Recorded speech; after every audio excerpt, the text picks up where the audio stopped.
global happenings today. We communicate, we analyze global news.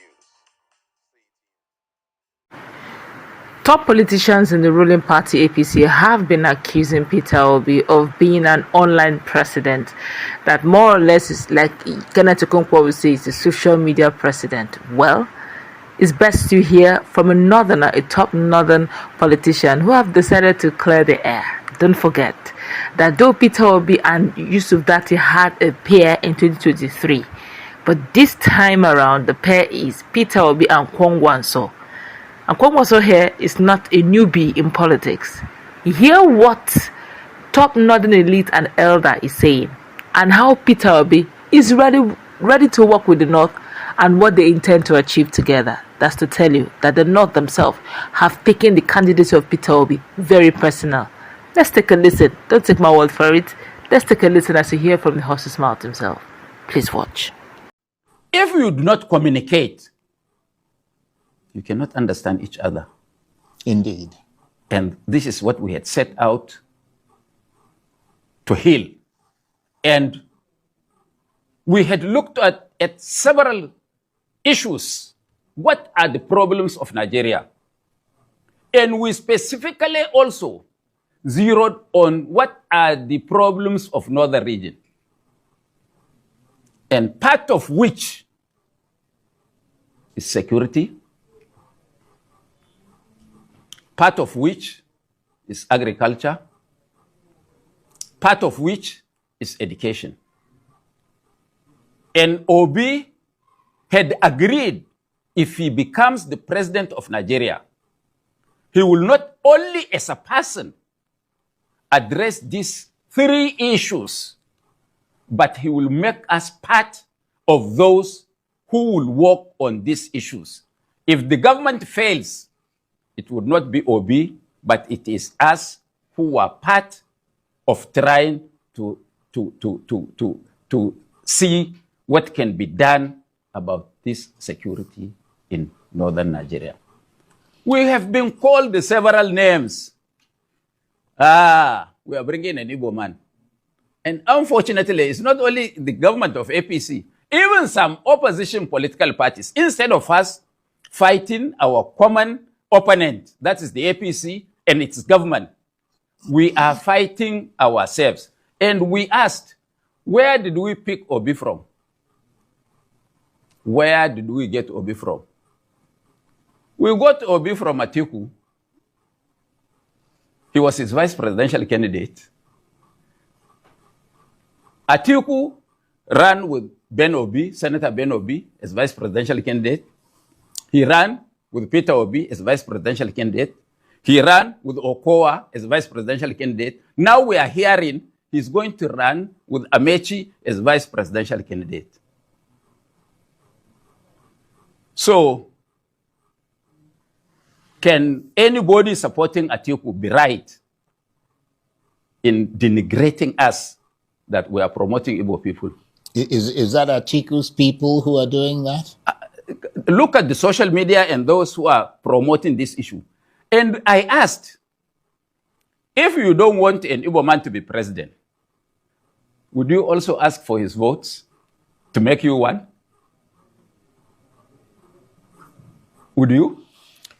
That's a good point you make. So, a lot of things have been said. If you don't want us to support an Igbo man, don't also ask an Igbo man to vote for you. So, it is now incumbent on you from the Southeast.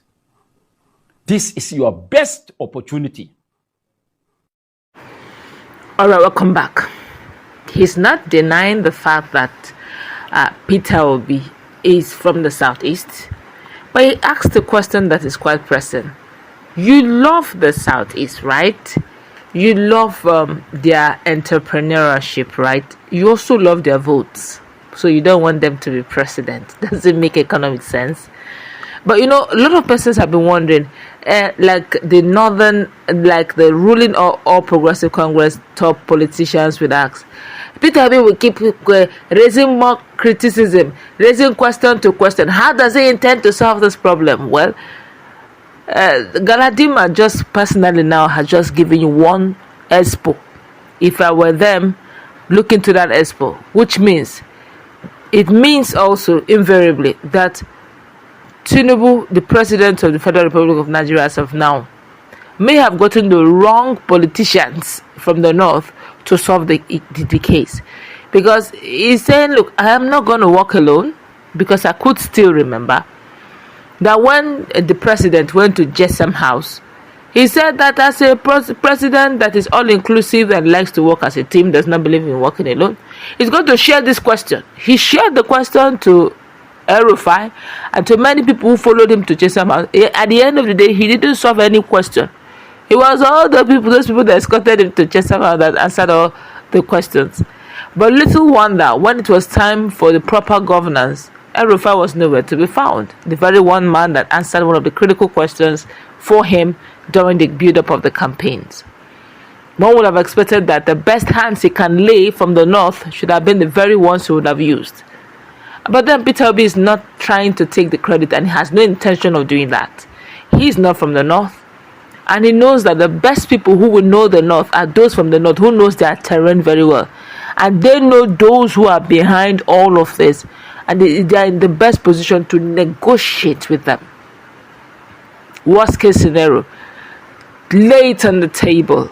If you know you will not hands off, then the full wrath of the law will come. Let it be said that we warned you beforehand, But all of this we did not see in this tenor. Peter Obi is not going to bring magic. He's still going to use logic and what is on ground. I believe the best hands are probably not in the best positions right now, and if they're in the best positions, the system ties their hands so badly that they can't perform so well. And I also believe that Peter Obi will be more than ready to work with willing hands and make the system free and accessible for all to walk in. And from all indications as well, Galadima is giving us an insight to the fact that if he was not a strong politician like Kwangwaso, there have been a foundation that have been laid for many years, because he had to ask a strong question. How old was Peter Obi in 1966 that he would know the dimension of politics being played by their forefathers? We can't all keep living in the past and expecting progress to come on. And from that, you can inference that they are ready to move on to the next level. So if a Southeasterner has the capacity to restore the damages that is in the north and in Nigeria at large, then all hands should be on deck to make it work and make him perform well, so that we have a Nigeria that is functional for you and I, for all of us, and those in the diaspora who may not be enjoying their stay can come home in one piece. But that's going to wrap it up. What do you think about what Galadima said?